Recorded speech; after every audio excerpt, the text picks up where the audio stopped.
Hi, my name is Mason Treat. I'm in the Firefighter program.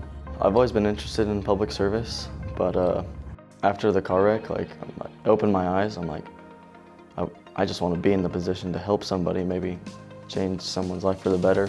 I got pulled over, and then a couple guys carrying a trailer ran into me and the officer on the side of the highway, and then I went to the hospital for 20 days, I think, and then physical therapy after that. I missed my whole sophomore year almost.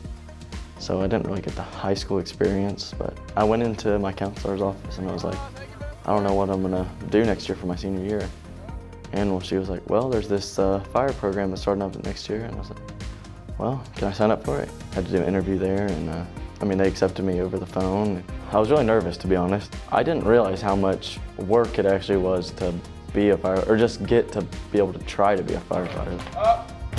We're doing PT every day. We have to pass a written exam, which is not easy. We come in here, he yells structure fire, we put on our gear as fast as we can, put on our air pack, and then we get to work, learning how to roll a hose or throw a hose.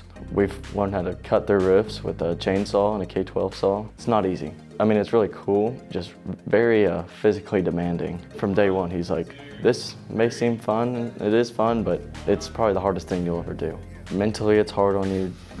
Physically, it's hard. And then you also have to be able to sacrifice a lot of things. I still have my head injury. It hurts every day, but it's nothing I can't just push through. It really inspired me to just want to help somebody. And if someone's in the same situation, just be in the position to be able to help and maybe save someone's life. If I'm a firefighter and I show up to a scene like that, I just want to be the first one there. I've been in their shoes, so I guess I don't remember it, but I know what it's like to just not be able to do anything. And just have to wait for someone to help you. My dad and my mom, they both inspired me to make things easier for the Oklahoma people.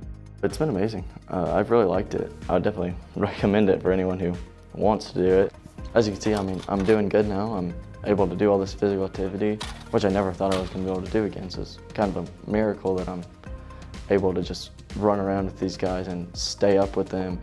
My grandpa was my biggest supporter, and I got to tell my grandpa before he passed away that I made it, so that's another big thing that's keeping me pushing through this. I'm very thankful to be in this. It's a blessing to be able to get accepted and come to CareerTech and try and make that change for other people.